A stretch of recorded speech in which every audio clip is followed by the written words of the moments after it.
नमस्कार, बहुत स्वागत है आपका नादी टीवी पर। मैं हूं आपके साथ पारुल। आज बात करेंगे मदरसों पर नजर, सियासी समर। जी हां, दिल्ली ब्लास्ट के बाद यूपी एटीएस ने मदरसों से पूरी डिटेल मांगी है। खासकर प्रयागराज, प्रतापगढ़, कौशांबी, फतेहपुर, बांदा, हमीरपुर, चित्रकूट और महोबा के जिला अल्पसंख्यक कल्याण अधिकारी को भी पत्र भेजा है। इसमें हर मदरसे में पढ़ने वाले बच्चे, पढ़ाने वाले मौलवी और प्रबंधकों के बारे में भी जानकारी मांगी गई है। इतना ही नहीं, हर व्यक्ति का नाम, पिता का नाम, जन्म तिथि, पूरा पता, मोबाइल नंबर सहित सारी जानकारियां जल्द से जल्द भेजने को कहा गया है। कुछ खुफिया इनपुट मिले थे जिनमें कुछ मदरसों में संदिग्ध गतिविधियों को आशंका जिस पर जताई गई थी, इसलिए राष्ट्रीय सुरक्षा के मद्देनजर यह कवायद की जा रही है। एटीएस ने यह कहा है कि यह सिर्फ सत्यापन का काम है, लेकिन किसी भी तरह की लापरवाही बर्दाश्त नहीं की जाएगी। एटीएस ने स्पष्ट किया है कि अभी सिर्फ जानकारी इकट्ठा की जा रही है, इसके बाद जरूरत पड़ी तो मौके पर जाकर सत्यापन भी किया जाएगा। फिलहाल किसी मदरसे पर कोई छापा या सीधी कार्रवाई नहीं हुई है। उत्तर प्रदेश सरकार के गृह विभाग के सोर्सेस कहते हैं कि यह नियमित सुरक्षा जांच का हिस्सा है। उधर मदरसों पर सरकार की नजर पड़ते ही सियासत भी शुरू हो गई है। कुछ लोग इसे सुरक्षा के लिए जरूरी कदम बता रहे हैं, तो कुछ इसे अल्पसंख्यक समुदाय पर दबाव मान रहे हैं। राष्ट्रीय उलमा काउंसिल के जिला अध्यक्ष मौलाना सरवर कासमी का कहना है कि मदरसे अमन की शिक्षा देते हैं। दिल्ली ब्लास्ट में खुफिया नाकामी के बाद मदरसों को निशाना बनाना ठीक नहीं है। क्या सचमुच मदरसों को निशाना बनाया जा रहा है? और यूपी में इतनी सख्ती के बावजूद अवैध मदरसे क्यों फल फूल रहे हैं? आज इसी विषय पर हम चर्चा करने की कोशिश करेंगे, लेकिन उससे पहले कुछ प्रतिक्रियाएं हैं, वो सुन लीजिए। अब तक के जो 17 से पहले की जो सरकारें फालतू की खर्च किया करती थी, उनकी वेरिफिकेशन करने का काम भी योगी सरकार ने किया। और ये सत्यता है कि अगर कोई पढ़ रहा है और वो अपनी जानकारी मदरसों में भी रखते हैं लोग, तो वो जानकारी अगर एटीएस को भी देंगे, सुरक्षा एजेंसियों को भी देंगे, तो हमें लगता है कानून व्यवस्था और ज़्यादा मजबूत होगी। जिस तरह से अल-फलाह यूनिवर्सिटी या इंटीग्रल यूनिवर्सिटी में इस तरह के मामलात आए हैं सामने, तो ज़रूरी था कि सुरक्षा के कारणों से ये कदम उठाए जाएं।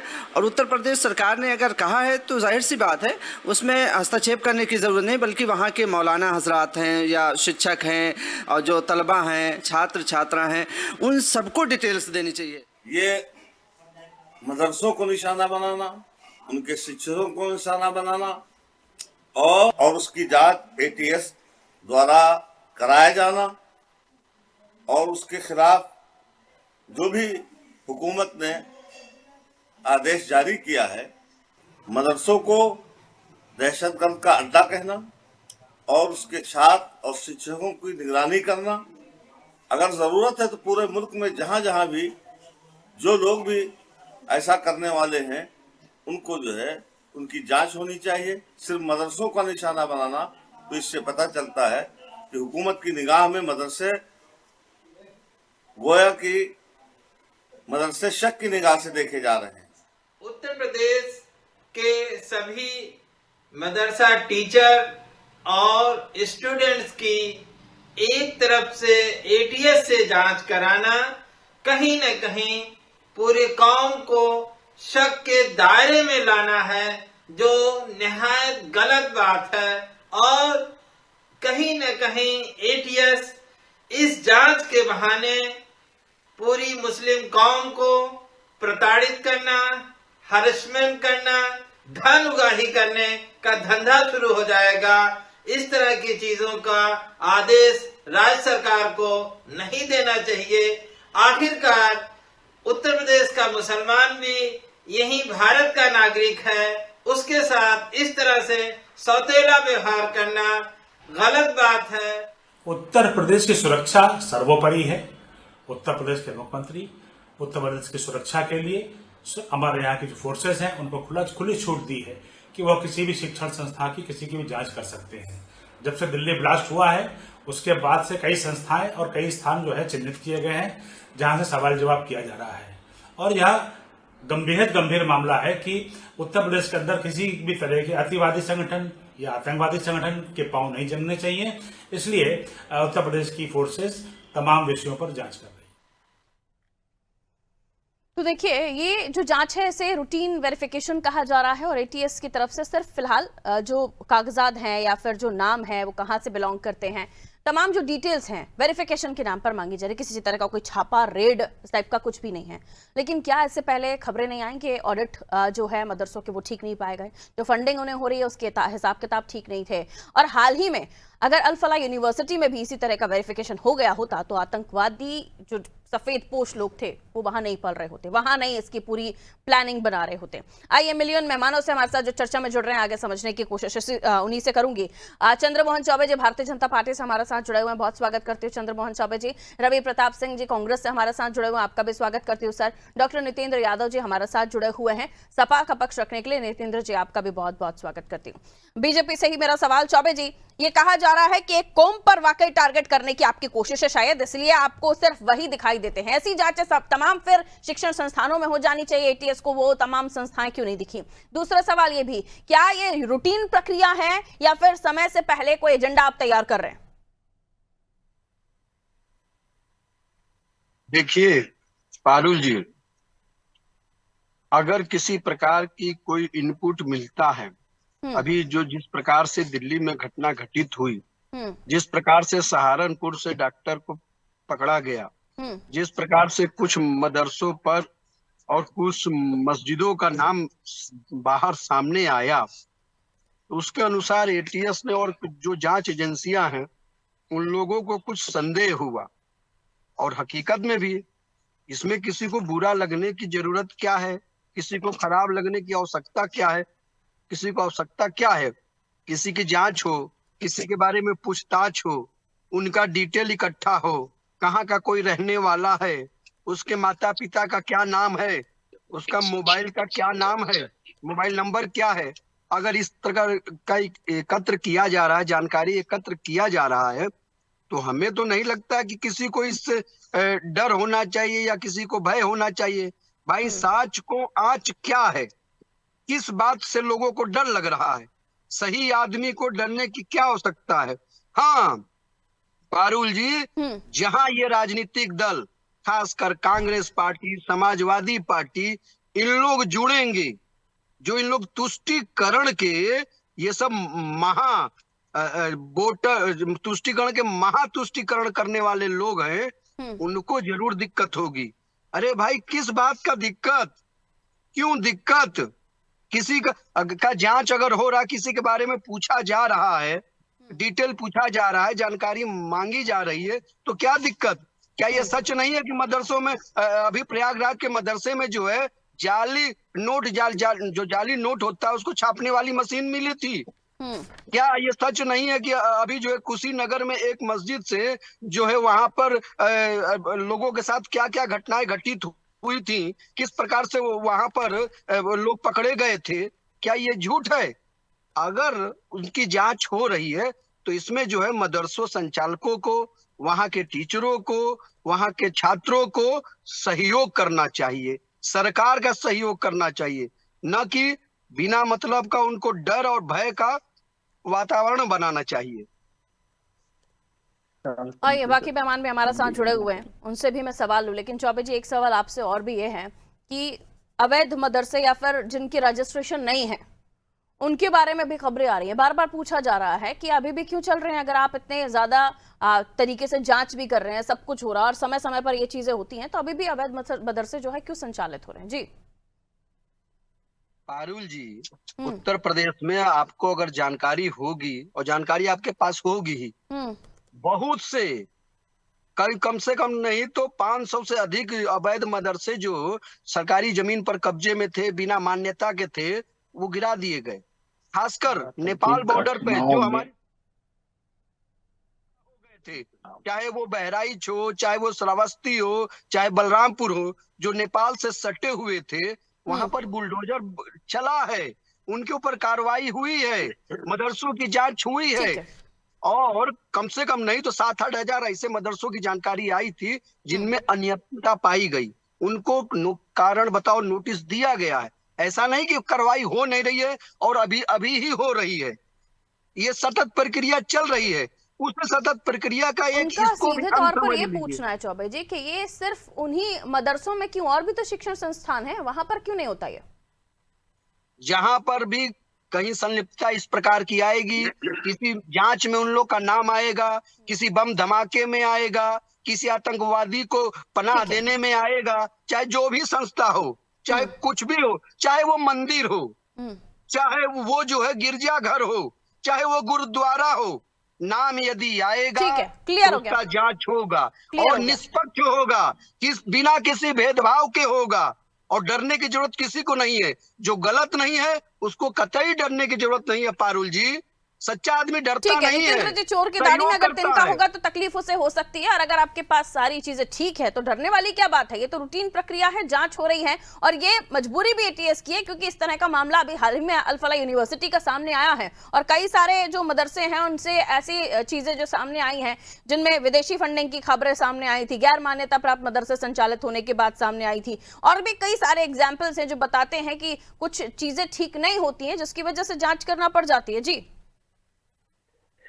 पारुल जी, धन्यवाद। निश्चित रूप से देश बड़ा है, देश से बड़ा कुछ भी नहीं है, और देश की सुरक्षा के लिए कुछ भी किया जाना उचित है।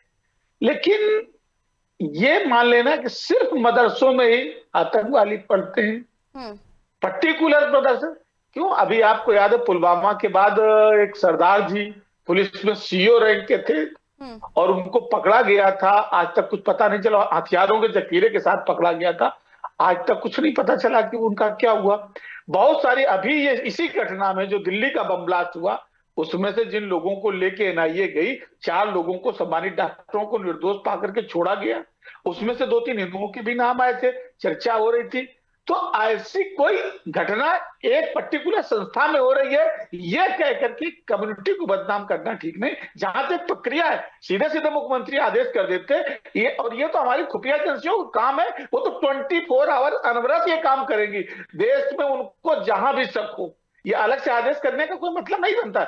जहां भी शक हो, हमारे घर में शक हो, आपके स्टूडियो में शक हो, पुलिस जा सकती है ना, ये जा सकती है, खुफिया एजेंसियां जा सकती हैं और जांच कर सकती हैं। और अभी जो आप एसआईआर के नाम पर भी तो यही सब कर रहे हैं कि हम पहचान रहे हैं कि विदेशी कोई घुसपैठिया तो नहीं है, क्योंकि ये तो संविधान में सबको मालूम है कि जो भी वयस्क व्यक्ति है इस देश का उसको सबको वोटिंग राइट है, लेकिन वयस्क व्यक्ति होने के बावजूद भी एसआईआर की जा रही, किस लिए? इसलिए की जा रही ना कि ये देश का नागरिक तो ऐसा नहीं विदेशी मूल का हो, फर्जी तौर पे हमारे मतदाता हो, इसी के नाम पर पूरे देश के लोगों को परेशान किया जा रहा है। जबकि ये काम तो पुलिस का खुफिया का है कि अगर कोई विदेशी है उसको आप चिन्हित कर लीजिए। तो एटीएस जांच करती रहती है, वो आप ठीक मान रहे हैं। आपका कहना है कि सीएम ने ऐसा कहा, ये ठीक नहीं लगा?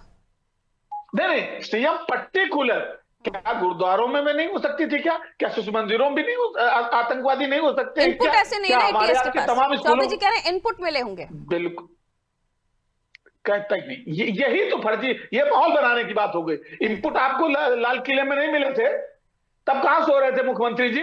जब लाल किले की घटना हो गई, जम्मू से पुलिस आ गई, फरीदाबाद में आकर के उसने एक कार्रवाई कर दी और आपको AK-47 से लेकर के विस्फोटक बरामद हो गए। इसके बाद भी हाई अलर्ट नहीं हुआ, दिल्ली के बॉर्डर सीज नहीं हुए, और फरीदाबाद से वो आतंकी घटना करने वाला व्यक्ति गाड़ी लेकर के आ गया, दिल्ली पूरा घूमता रहा, चांदनी चौक में जाके खड़ा हो गया, 3 घंटे खड़ा रहा, कोई इनपुट नहीं था। ये पर्टिकुलर आपको आप इनपुट मिल रहा है कि सिर्फ मदरसे, अरे भाई मदरसे भी हो सकते हैं, शिशु मंदिर भी हो सकते हैं, गुरुद्वारे के चलने वाले मिशनरी स्कूल क्रिश्चियन के कुछ भी हो सकता है। भाई जो खुराफाती होगा, जो गैर जिम्मेदार व्यक्ति होगा, राष्ट्रद्रोही होगा, वो कहीं भी पनप सकता है, किसी रूप में हो सकता है। बहुत सारे मालेगांव से लेकर बहुत सारे तमाम धमाके हुए, इनपुट कहां से मिला था?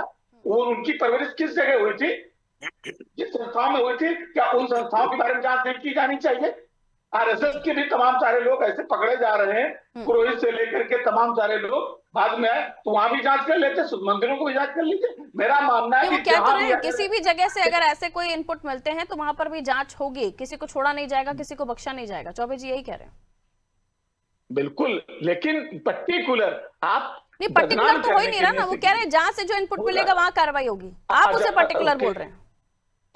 पारुल जी, ये तो आपकी हेडिंग है, सिर्फ मदरसे। आप कह देते कि जहां भी इस तरीके के इनपुट मिलेंगे, आज की हेडिंग ही बना देता आपका चैनल कि जहां भी इस तरीके की इनपुट्स मिलेंगे उसकी जांच होगी, हम लोग स्वागत कर देंगे। सिर्फ मदरसा, कह के क्या साबित करना चाहते हैं? देश की जो 20-30 करोड़ लोग हैं, इनको क्या किसी समुद्र में फेंक दिया जाएगा, गोली मार दी जाएगी? देश के नागरिक नहीं है, इनको सम्मान से जीने का अधिकार नहीं है, इतने तो बात कह रहे हैं। बाकी कोई अपराधी है, किसी कौम का हो, उस पर कार्रवाई करने के लिए तो इस देश में किसी ने नहीं रोका है। बिल्कुल होनी चाहिए कार्रवाई। पर्टिकुलर क्यों? वो कह रहे हैं पर्टिकुलर कार्रवाई हो रही है चौबे जी, इसीलिए उनको दिक्कत है। एक ही कौम पर सिर्फ मदरसों पर ही कार्रवाई क्यों? यही सवाल मैंने पूछा था आपसे। नहीं, देखिए मैंने अभी आपसे क्या कहा कि इनको जो है दिक्कत, अभी आप इनकी भाषा शैली सुनिए, कह रहे हैं कि मंदिरों पे क्यों नहीं हो रहा है सर, गिरजाघरों पे क्यों नहीं? अरे भाई अभी चौबे जी मूर्खता की पराकाष्ठा मत पार करो। चौबे, मूर्खता की पराकाष्ठा मत पार करो। मेरे मुंह से एक बार न मंदिर न गिरजाघर नहीं निकला। आप झूठे और मक्कार हो, पहले झूठे और मक्कार हो। पहले आप अपनी बातें वापस लीजिए, झूठे मक्कार। नितेंद्र जी, आपने गुरुद्वारे का भी जिक्र किया। अभी आपने कहा मंदिर का नाम कि लिया, पर्टिकुलर मैंने मंदिर का नाम लिया, नितेंद्र जी, गिरजाघर का नाम लिया, आपके मंदिर का नाम लिया, गिरजाघर का नाम लिया। कैसे इन्होंने कहा? शिशु मंदिर कहा था उन्होंने, शिशु मंदिर कहा है, और गुरुद्वारा भी कहा था। शिशु मंदिर संस्था है, मंदिर नहीं है। ठीक है, इतना हाइपर क्यों हो रहे हैं? रुक जाइए, मैं करेक्ट कर रही हूं। इन्होंने अभी झूठ बोला, ये ऐसे ही गुरुद्वारा भी कोई संस्था तो नहीं? आपने गुरुद्वारे का भी जिक्र किया कि वहां पर भी तो जांच हो जानी चाहिए। ठीक है चौबे जी, कंप्लीट कीजिए अपनी बात। पारुल जी देखिए ये मानसिक संतुलन कैसे खो दे रहे हैं। तुम्हारे मानसिक संतुलन नहीं और कुछ करना पड़ेगा। अब हम लोग आतंकित मोड में आ गए हैं। पाखंडियों का मुंह बंद रखेंगे, पाखंडियों को बोलने नहीं देंगे, पाखंडियों झूठों को बिल्कुल नहीं बोलने देंगे। दिल्ली में जवाब मिल चुका है, बिहार में जवाब मिल चुका है, सुधर जाओ। यूपी देगा, यूपी ने अभी दिया था फिर देगा, यूपी ने नंगा कर दिया था फिर करेगा। यूपी ने पाखंडियों को बेनकाब कर दिया है, यूपी ने पाखंडियों को बेनकाब किया है, फिर करेगा। रुक जाइए, थोड़ा सा विनती मेरी आपसे ये है, मर्यादा और भाषा का थोड़ा सा ध्यान रखें। आप टीवी न्यूज चैनल पर हैं, वालों पर कोई मर्यादा नहीं, तो थोड़ा सा झूठ बोलने वालों पर कोई मर्यादा नहीं। हमें भाषा की मर्यादा का ध्यान रखना चाहिए। आपको सुनने वाले भी आप ही के जैसे अच्छे लोग हैं, उनको अच्छा नहीं लगेगा आपके लफ्ज जो आप इस्तेमाल कर रहे हैं। थोड़ा सा हम संयम बरतें। लोगों ने तय किया है अरे तो तय किया है तो क्या हम कुछ भी बोलना शुरू कर देंगे क्या? हमारे पास शब्दों के हथियार हैं, हमें शब्दों से बात करनी चाहिए और मर्यादा का ध्यान रखते हुए बात करनी चाहिए। ठीक है, रुक जाइए, मैं रवि जी को इन कर रही हूँ। आप रुकिए। रवि जी, आपका क्या तर्क है? अगर एटीएस इस तरह की कार्रवाई कर रही है तो उसमें दिक्कत किसी को क्या होनी चाहिए? अगर एटीएस को जहां सोर्स लगेगा, वहां वो जहां पे उनको मिलेगा कोई इनपुट, तो वहां पर वो जाकर कार्रवाई करेंगे। और फिलहाल ऐसी कोई कार्रवाई हो ही नहीं रही है, वो तो सिर्फ नाम मांग रहे हैं कि कहां से है, कौन है, आपके यहाँ कौन कौन लोग हैं, कौन बिलोंग करते हैं। क्योंकि अल्फाला यूनिवर्सिटी से में जो हमने देखा, वहां के तो सारा सिस्टम ही आतंक से कनेक्टेड था ना जी। अरे तुम पाखंडी बलात्कारी हो, तुम बलात्कारी हो। नितेंद्र जी एक सेकंड, नितेंद्र जी प्लीज, किसने आपको हक दे दिया कि आप किसी को बैठ के यहाँ पे इस तरह की बातें सुनाएंगे? आप बलात्कारी जैसे शब्द का इस्तेमाल कर रहे हैं, आपकी भाषा को हो क्या गया है? ये आपको शोभा देता है इस तरह के शब्दों का इस्तेमाल करना? बिल्कुल नहीं शोभा देता। I will not allowed you, बिल्कुल अलाउड नहीं करूंगी मैं आपको ये सब बोलने के लिए। गाली गलौच और इस तरह की भाषाओं पे उतर आएंगे आप, ये बिल्कुल नहीं शोभा देता आपको। अगर उन्होंने मंदिर सुना तो मैंने उनको करेक्ट किया कि आपने शिशु मंदिर बोला, वो वहां थम गए उस बात को लेकर, तो फिर आप किस बात पे गर्म हो रहे हैं? अभी मुझे इन्होंने भूमाफिया बोला के तो अभी आपने शुरू किया। ए चौबे, ये इस तरह की लैंग्वेज आपने इस्तेमाल की, ये आपने शुरू किया, नितेंद्र जी। नहीं शोभा देता ये सब। चलेगा, क्यों बीपी बढ़ा रहे हैं? अभी पानी की जरूरत पड़ जाएगी आपको, धैर्य रखिए थोड़ा। नितेंद्र जी, आपके आगे भी डॉक्टर लगा हुआ है, मुझे लगता है पढ़े लिखे ही हैं आप। बिल्कुल, तभी तो फिर तो ये भाषा इस्तेमाल नहीं करनी चाहिए। बिल्कुल करेंगे। अगर भूमाफिया बोलेंगे तो बलात्कारी बोलूंगा। आप फिर बुलवाइए, दोबारा बुलवाइए। क्या हो गया है आपको नहीं आज? बोलेंगे वो माफिया। कभी आप इस तरह की बातें नहीं करते। और मुझे लगता है सभी को, चौबे जी आप हो, कोई भी हो पैनल में, हम सभी को लैंग्वेज का ध्यान रखना चाहिए। आपको सुनने वाले घर में बैठे, परिवारों में बैठे दर्शक होते हैं, मैंने देखी और इस बात का बेहद अच्छे से ध्यान रखिए कि लैंग्वेज पर कमांड होनी चाहिए आपकी। हम कुछ भी शब्दों का इस्तेमाल नहीं करेंगे। ठीक है, दोनों को म्यूट करवाइए प्लीज। चौबे जी और नितेंद्र जी प्लीज ये तू मैमे की डिबेट से बचिए। आपस में बात करनी है तो एक दूसरे को हेलो हेलो कर लीजिए। यहां पर नहीं चलेगा, यहां पर बिल्कुल नहीं चलेगा। रवि जी कहिए सर। ये बड़े अदब के साथ मैं अपने भाई से कहना चाहूंगा कि उन्होंने झूठ बोलने की और अर्धसत्य बोलने का एक पेटेंट करा लिया है। मैं ये बात इसलिए कह रहा हूं कि इन्होंने एक इल्जाम हमारे ऊपर लगाया कि हम तुष्टीकरण की राजनीति करते हैं। मेरे उस महाशय को शायद याद नहीं होगा कि श्रीलंका में सेना भेजने के कारण ही हमारे राजीव गांधी जी की हत्या हो गई, लिट्टन ने कर दिया, और स्वर्ण मंदिर में सेना भेजने के कारण हमने इंदिरा गांधी जी को खो दिया, देश के 2 प्रधानमंत्री को खोया। आप लोगों ने तो नाखून भी नहीं कटाया। तो थोड़ी सी आपको इतिहास पढ़ के आनी चाहिए। बात हो रही थी शिक्षण संस्थान की। निश्चित रूप से किसी भी शिक्षण संस्थान से यदि किसी का भी ऐसा आप सामंजस्य स्थापित पाया जाता है तो उसकी गहन जांच होनी चाहिए। और किसी भी शिक्षण संस्थान में आपको पता होना चाहिए कि जब नामांकन होता है तो बच्चे के नाम के साथ साथ पिता का नाम और उसका एड्रेस, मोबाइल नंबर सब रखा जाता है। तो अगर मदरसों में नहीं रखा जाता तो ये होना चाहिए। दूसरी बात, तीसरी बात ये मैं कहना चाहूंगा कि अगर एटीएस ने, कोई भी जांच एजेंसी जांच करती है पारुल जी, तो नीड टू नो बेसिस पे जानकारी देती है। मेरा सिक्योरिटी से बड़ा गहरा नाता रहा है। तो ये कह देना कि नहीं वो सबको इस टीवी पे आके बताए कि जांच की प्रक्रिया कैसे चल रही है, ये जांच को डिरेल करने की बात है। और मुख्य मुद्दा सबसे बड़ा ये है कि इसको राजनीति से दूर करने की बात है। हमेशा जो भी शिक्षण संस्थान है, चाहे अभी किसी ने कहा शिशु मंदिर की बात है, चाहे मदरसे है, चाहे स्कूल है, उनमें एक पाक अजीम जगह होती है जहां हर पिता अपने पुत्र को भेजता है शिक्षा ग्रहण करने के लिए, एक अच्छा समाज का और देश का नागरिक बनने के लिए। और जब उसको किसी भी पिता को ऐसा लगता है कि मेरे पुत्र को वो शिक्षा नहीं दी जाती है तो सारा कौम किसी मदरसे में जाके शिक्षा ग्रहण नहीं करता। आज जो जांच का दायरा अगर आया है तो कुछ ना कुछ मिला होगा। मेरे पास जानकारी है नहीं, इसलिए मैं एक सोल्जर होने के नाते उन पे उंगली नहीं उठाऊंगा। जांच की प्रक्रिया चलने देनी चाहिए। एक जगह अगर बम ब्लास्ट होता है, आप सारी गाड़ियों को जांच करते हैं, स्टेशन पे कभी कभी सारे यात्रियों का बैग खोला जाता है, तो कोई विरोध करे कि आप मेरा क्यों खोल रहे हैं, ये चीज ठीक नहीं है। और जो मैं एक बात सबसे बड़ा ये कहना चाहूंगा कि आज ये बात उठी क्यों, ये आदित्यनाथ जी, योगी आदित्यनाथ जी की भाषा से, इनकी करनी से जहां भी जाते हैं तो कभी मान लीजिए भाषा तो छोड़ दीजिए सर, रवि सर, भाषा का तो मुझे लगता है कि इस पर जिक्र नहीं होना चाहिए। हम इस तरह की भाषाओं पर बात करने लगे हैं। जहां आप हलाल की बात करते हैं, हलाल का अरबी शब्द होता है पवित्र और पाकीजा। आधे लोग ये लोग समझते हैं कि हलाल उसी हलाला से है। उसके बाद कहीं आप जाते हैं तो मान लीजिए कि ये बात करते हैं कि बुरके पे बात करते हैं, तो जो फिरका परस्त लोग हैं वो सोचने पे मजबूर होते हैं। और किसी को भी आपके कथनी और करनी से, ये राजा का इकबाल है कि उसको अपनी प्रजा में एक सर्वव्यापकता और सर्वमान्यता व्याप्त होनी चाहिए। उसके कर्मों से या उसकी कथनी से, उसकी वाणी से ऐसा प्रतीत नहीं होना चाहिए कि आप किसी को सेलेक्टिव कर रहे हैं। अगर ये योगी आदित्यनाथ, इसीलिए मैंने कहा रवि जी, आपने क्योंकि शुरुआती दौर में बहुत अच्छी बात की और मैं उसको लेकर वाकई कहती हूँ कि आप अच्छे नागरिक होने का भी सबूत पेश कर रहे हैं कि अगर एटीएस को कोई डाउट है, कोई शक है, तो उसमें जांच पर किसी तरह का कोई आपत्ति नहीं होनी चाहिए। बिल्कुल नहीं हो होना सकता है चाहिए वो भी उनकी स्ट्रैटेजी का कोई हिस्सा हो, वरना वो छापे मार देते हैं। मैं स्वीकार करता हूं उनकी स्ट्रेटेजी का हिस्सा है और उनको बताना भी नहीं चाहिए। मैंने ये एग्जांपल दिया कि जब बम फूटता है तो आप सारे लोगों की गाड़ी को चेक करती है। इसलिए मैंने आपको कहा कि स्ट्रैटेजी का हिस्सा हो सकता है, बताना नहीं, बताना भी स्ट्रैटेजी का हिस्सा हो सकता है। लेकिन लोग कह रहे हैं मौलाना साहब अपनी अपनी रोटी सेक रहे हैं, मैं सबसे इत्तेफाक नहीं रखता, लेकिन राजा का यह कर्तव्य होता है कि अपने राज्य के अंदर सारी प्रजा पे इकबाल हो और उसका भरोसा हो कि हमें सेलेक्टिव टारगेट नहीं किया जा रहा है। तो इस पे थोड़ी ध्यान देने की जरूरत है। लेकिन आज हमें राजनीति तो नहीं करनी चाहिए। ये मानसिकता बना कौन रहा है, ऐसी सोच बना कौन रहा है?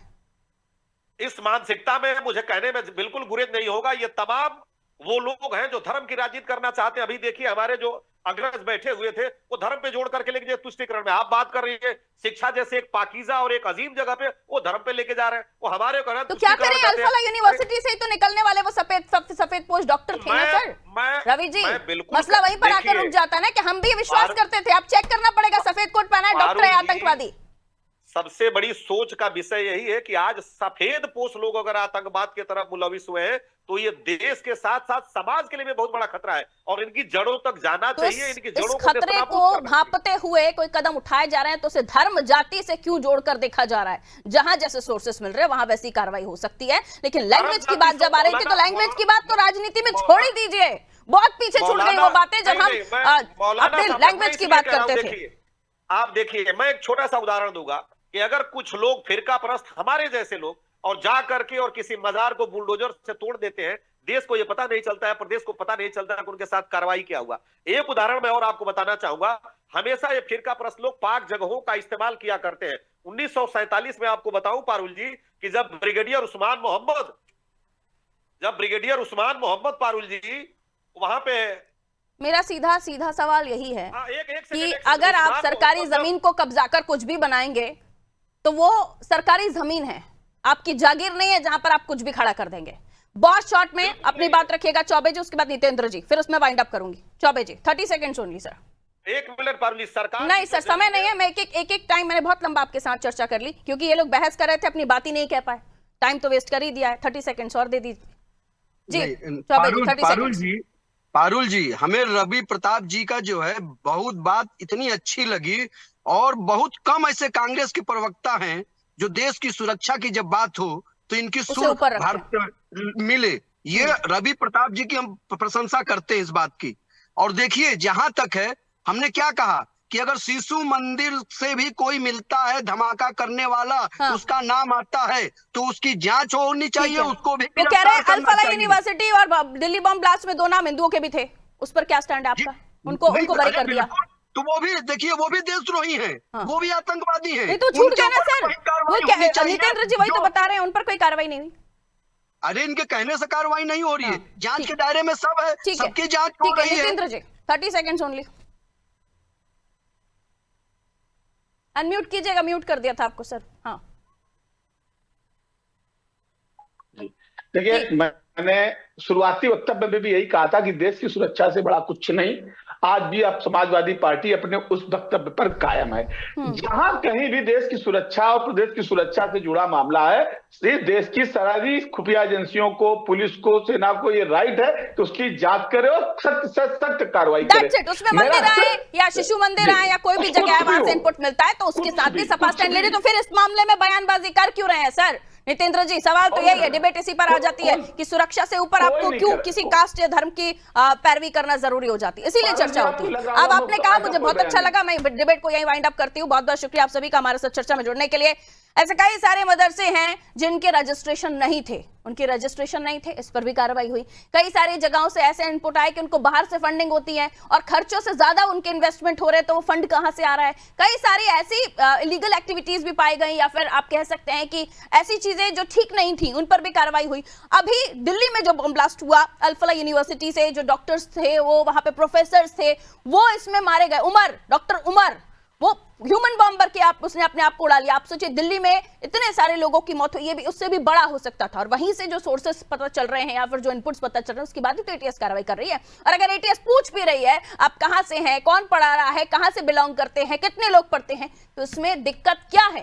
और अगर ऐसे कोई इनपुट एटीएस को मिलते हैं या सुरक्षा एजेंसियों को मिलते हैं तो आगे भी उन पर भी जांच होगी। इस पर क्यों देश की सुरक्षा से ऊपर, देश की सुरक्षा को ऊपर रखते हुए बाकी चीजों को पीछे कर देना चाहिए, लेकिन ऐसा होता नहीं है, राजनीति ऊपर हो जाती है।